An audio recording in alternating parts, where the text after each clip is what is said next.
नमस्कार। मेरा चैनल उल्टा सुल्टा, आप सबको स्वागत है। 2-3 दिन बाद फिर आया मैंने। आज बात करेंगे बांग्लादेश के बारे में। बांग्लादेश शेख हसीना दिल्ली में है, आप सबको जानते हैं। क्यों आया ये भी आप लोग जानते हैं। मोहम्मद यूनुस इस वक्त वहाँ का केयरटेकर गवर्नमेंट हैंडलिंग कर रहे हैं। कौन भेजा कौन लाया मुझे नहीं पता, इतना मालूम है वो का जो मिलिट्री है उन्होंने स्वागत किया था। बांग्लादेश 1971 में स्वाधीनता मिला, पाकिस्तान से अलग कंट्री बने। उस टाइम का प्रेसिडेंट शेख मुजीबर, उन्होंने बहुत लड़ाई की, इंडियन मिलिट्री उनको सपोर्ट किया, उसके बाद देश को स्वाधीनता मिला। लेकिन 1975 में उनको कत्ल किया गया, वो भी मिलिट्री। एक चीज़ हमें ध्यान रखना चाहिए, जब पाकिस्तान बना तो इधर से पाकिस्तान का भारत की पश्चिमी हिस्से में बना दिया, दूसरा हिस्सा पूर्व हिस्से में बना दिया। ऐसा लगता है जैसे इंडिया को ब्लॉक किया गया। सच बताओ, अंग्रेज़ लोग जब यहाँ से गए तो भारत को ब्लॉक करने के लिए ये तरीका निकाला था जे भारत आगे ना बढ़ पाए। जब पाकिस्तान स्वाधीन, बांग्लादेश जब स्वाधीन हो गया तब अमेरिका को सबसे ज़्यादा दुख लगा, वेस्ट को सबसे ज़्यादा दुख लगा। जो इंडिया मौका ले ली, पाकिस्तान उसको जो डार्लिंग है, उसका हाथ में भीख का कटोरी अलावा कुछ नहीं रहा। अब हालत देख सकते हो इस बार। जब मुजीबर रहमान मर गया तो जो मिलिट्री प्रधान था उन्होंने प्रेसिडेंट का पोस्ट ले ली, मुझे नाम याद नहीं। एक्चुअली वो कहानी जो भी बना था वो अमेरिका का CIA और पाकिस्तान की जो सिक्योरिटी एजेंसी है दोनों मिलके किया था। एक्चुअली क्या हुआ था, जब भी पाकिस्तान हार गया, लेकिन वहाँ पे जो गवर्नमेंट था बांग्लादेश की, वो सारे पाकिस्तान ने भरा हुआ था। और एक कम्युनिटी नहीं, एक दल बना था वहाँ पे, राजाकार कहते हैं उसको। राजाकार क्या है एक्चुअली, जैसे हमारा कैडर्स होता है यहाँ पे पार्टी का, जिसको सिविल सर्विस कहते हैं। सब अब देखोगे कहाँ पे भी सिविल सर्विस में ज़्यादातर वेस्ट बंगाल की बातें कर रहा हूँ। जो अपनी पार्टी का जो तेल लगाता है उसको ही सिविल सर्विस में भर्ती किया जाता है। वैसे ही बांग्लादेश में हुआ था। जब पाकिस्तानी लोग बांग्लादेश को अटैक किया तब उसको पता नहीं था कौन हिंदू है, कौन मुसलमान है, कौन मुजीबर रहमान के सपोर्ट कर रहा है, कौन एंटी मुजीबर है। ये जो सिविल सर्विस वाले राजाकार, इन लोग उसको दिखा दिया है कि ये बंदा है जो मुस्लिम नहीं है, हिंदू है, ये बंदा है जो आवामी लीग को सपोर्ट कर रहा है। उसको पकड़ के मारा गया। जो भी करीब 30 लाख लोग मारा गया, करीब 3 लाख औरतें रेप हुई। इस जो रेप हुआ इसके बारे में बात करते हैं। इस वक्त बांग्लादेश का शेख हसीना इंडिया में है। और जो रेवोल्यूशन हुआ है यहाँ पे हमें तीन चीज़ें देखा जाता है। अब ये जानता है कि कोई भी सरकार जितना भी अच्छे हो, पब्लिक कभी खुश नहीं रहता है। विरोधी पार्टी ये कहते हैं जो सरकारी नौकरी नहीं है, कीमत ज़्यादा हो रही है, ये कॉमन इशू है। मतलब सेटिस्फाइड आप कभी नहीं कर पाओगे पब्लिक को, ये कॉमन चीज़ है। तो वहाँ पे जहाँ पे बांग्लादेश में क्या हुआ था, जब शेख हसीना आया तो जो देश स्वाधीन करने के लिए मदद किया था उन लोगों को 30% जो भी गवर्नमेंट नौकरी है वहाँ पे फिक्स्ड किया था। मतलब हमारा जैसे इंडिया में होता है SC ST के लिए। तो पहले देखा गया ढाका यूनिवर्सिटी से चैलेंज किया, और ढाका यूनिवर्सिटी जो स्टूडेंट यूनियन था उनको सारे अलग अलग जो स्टूडेंट यूनियन था उन्होंने सारे सपोर्ट किया। ठीक है, अच्छा बात है, इंटरनल मैटर है। लेकिन ढाका यूनिवर्सिटी की एक हिस्ट्री बताता हूँ। हम लोग डीप स्टेट नाम की एक चीज़ सुनते हैं यहाँ पे। डीप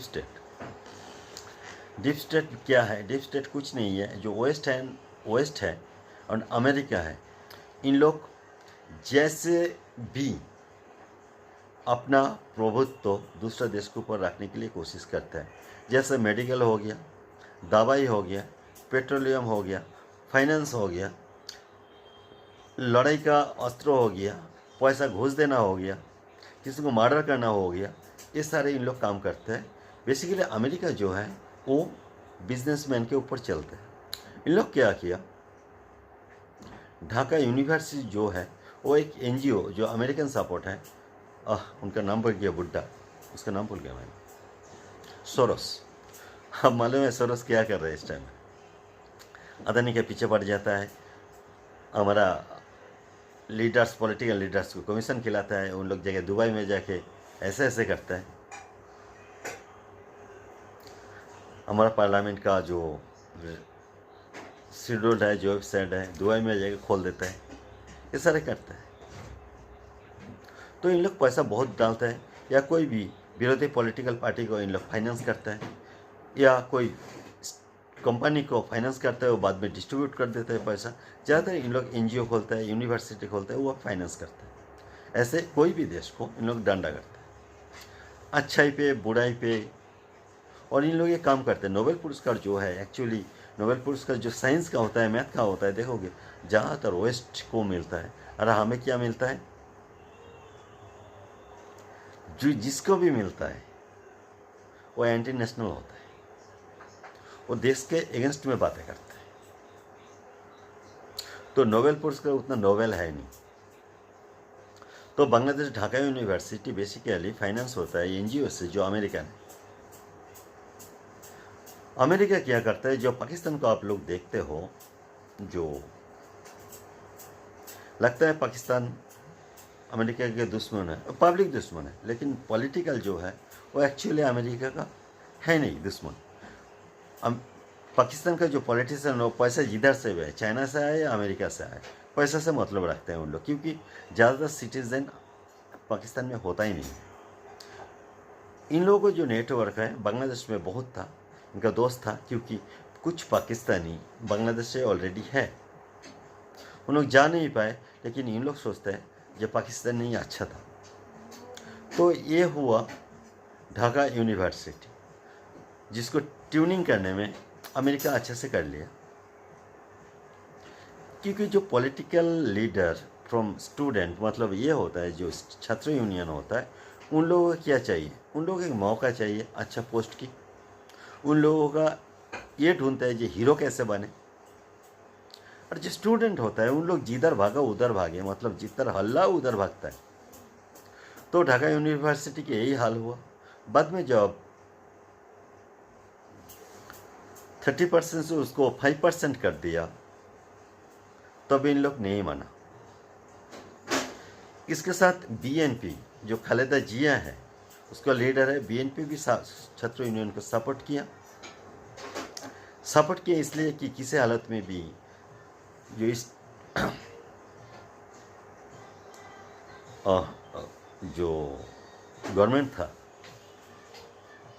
उसको हटाया जाए, क्योंकि 15 साल था, पब्लिक दुखी था। इन लोग ये सोचते थे इंडिया का एजेंट है, एक्चुअली इंडिया के बिहेव में काम कर रहे हैं। तो पब्लिक गुस्सा दिलाने में क्या लगता है, गुस्सा दिला दी, उसको हटाने के लिए सारे कोशिश की। अभी यहाँ पे आते आगे कोई देश की गवर्नमेंट मुसीबत में आ जाए तो मिलिट्री सपोर्ट मिलना चाहिए, जहाँ पे मिलिट्री सपोर्ट खास नहीं मिला। तो मिलिट्री के बारे में मुझे खास आइडिया नहीं है। लेकिन और एक पार्टी है यहाँ पे, जमात कौन है? जमात ऐसे एक पार्टी है जो पूरा पूरी मुस्लिम लॉ रूल्स जो है वो देश में लाना चाहता है। अब शरीयत लॉ, ये भी शरीयत लॉ क्या है? शरीयत लॉ थोड़ा बहुत आपको आइडिया होगा, जो अफ़गानिस्तान के फॉलो अप कीजिए। अफ़गानिस्तान में क्या किया, पहले सारे स्कूल कॉलेज लड़कियों की आज़ादी ख़त्म किया। एक्चुअली जो शरीयत होता है वो एंटी वुमेन है, मतलब सारे लॉ लड़कियों के ऊपर है, उसके ये करना चाहिए, वो करना चाहिए, वो क्या है, ये क्या है, लड़की क्यों काम करेगा, लड़की की पढ़ाई करेगा, लड़की सब अंडे देने के लिए होता है, ये सारी कहानी शरीयत लॉ में है। तो अफ़गानिस्तान के समझोगे तब समझोगे कि शरीयत लॉ क्या है। ध्यान रखना, शरीयत लॉ इंडिया में भी था जब तक मुगल इंडिया में था। अंग्रेज लोग आने के बाद ही शरीयत लॉ यहाँ से हटाया गया। देखो अफ़गानिस्तान को, ड्रेस कोड क्या होगा, लड़कियों की क्या खाएगी पिएगी, ऐसे इवेंचुअली ज़्यादा ऊंची आवाज़ में बात ना करे जो बाहर सुनाई दे, इसको कहते हैं शरीयत लॉ। सिर्फ उन लोग बच्चा पैदा करने के लिए होते हैं। तो जो इस्लामिक कुछ भी हो, बांग्लादेश में और एक पार्टी है जो शरीयत लॉ चाहते हैं। मैंने कुछ वीडियो देखा जो बांग्लादेश की है, उन लोग कहते शुरुआत होगी, मतलब कुछ दिन बाद ही शरीयत लॉ आ जाएगी। तो इनकी ख्वाहिश है जो बेसिकली मोटिवेट होता है पाकिस्तान से, अफगानिस्तान से नहीं, पाकिस्तान से मोटिवेट होता है। जब बांग्लादेश था, इंडिया के साथ दोस्ती था, बांग्लादेश अच्छा तरक्की कर रहा था, उसका एजुकेशन भी अच्छा था, धीमे धीमे कर रहा था, लेकिन इंडिया और बांग्लादेश कंपेयर नहीं कर सकते क्योंकि इंडियन फाइनेंशियली बहुत आगे है। लेकिन बांग्लादेश के उस अंदर ये डाला गया कि इंडिया हमारे ऊपर थोप देता है, वो इंडिया हमारे ऊपर जाके असम चला जाता है, त्रिपुरा चला जाता है, वो फैसिलिटीज लेते हैं। एक बड़ा देश तो बड़ा देश ही होता है। तो जो इन लोग हैं शरीयत वाले, इन लोग भी उसका सपोर्ट किया। लोग क्या क्या कहानी हो, अमेरिका सोच रहा था जो पाकिस्तान के सपोर्ट लेके हम लोग कहाँ पे, वहाँ पे शेख हसीना को हटा दे। वहाँ के जो जमात वाले सोच रहे थे मौका मिल जाए जहाँ हम लोग शरीयत लॉ लाए। बीएनपी सोच रहा था जो जमात है, स्टूडेंट यूनियन है, इसको लेके शेख हसीना को हटाएगा। लेकिन मुसीबत यह आया, जो अगर इंडिया देखे जो बीच में है करीब बांग्लादेश, वहाँ पे अगर गड़बड़ स्टार्ट होगा तो इंडिया को डिस्टर्ब आ जाएगी। तो उन लोग देखो मोटिवेट करने में कितना आसान है, हम लोग 7 सिस्टर ले लेंगे, भारत से लड़ लेंगे, ये कर लेंगे, वो कर लेंगे। ये पब्लिक को समझना बहुत आसान है। हमारा इल्सा मछली जो है वो इंडिया खा जाता है। हमारा रेट, इल्सा मछली क्या होता है, बेसिकली समुद्र में पैदा होता है और पद्मा रिवर में भी होता है बहुत सारे। जो पद्मा में होता है वो सिर्फ खा जाता है, लेकिन जो सीप होता है, एक जैसे एक जहाज हो गया, अब समुद्र में गए, उसको उठाने के लिए, पकड़ने के लिए गए, जब समुद्र से उठा के ला के जब मतलब देश में मार्केट में बिकते हैं, वो करीब करीब बांग्लादेश में 1200-1300 रुपया किलो पड़ जाता है। भी एक मछली जो होता है 2 किलो 2.5 किलो होता है, 1200-1300 रुपया, मतलब एक मछली करीब 3000 रुपया पड़ेगा। मैंने सुना बांग्लादेश के सैलरी सिर्फ 6000 से 7000 होता है। मछली कैसे खरीद कर लेगा? तो उन लोग एक्सपोर्ट करते हैं। अभी इन लोग बोला एक्सपोर्ट करेगा तो कहाँ करेगा? देखो इंडियन जो बंगालीज हैं उन लोग खाते हैं उसको, लेकिन इंडिया में कितना आदमी मछली खाते हैं? ज़्यादा नहीं खाते। तो इंडिया में खाते हैं, और मछली कौन खरीदेगा? कोई नहीं खरीद करेगा। खरीद करेगा इंडिया तो उसको डॉलर मिलेगा, डॉलर मिलेगा तो उन लोग कुछ भी खरीद कर सकते। तो उन लोग चाहते हैं जो इंडिया में ना आए, तो इंडिया में ना आए तो कोई नहीं खरीदेगा। मछली का दाम इंडिया में ना आए, इसका मतलब वहाँ पर सस्ता नहीं होगा। अगर 1500-1600 रुपये किलो हो रहा है, हो सकता है उसको 1200 हो रहा है, हो जाएगा, 1200 हो भी जाएगा, लेकिन उसको कौन खरीद करेगा? 12-12 24, 24 और 6 30-3000 रुपये हो गए एक मछली की कीमत। पॉसिबल नहीं है बांग्लादेश के खाने के लिए। तो उसको इंडिया जब खरीद करता है, वो डॉलर में खरीद करता है, उसका रेट गिरा देता है।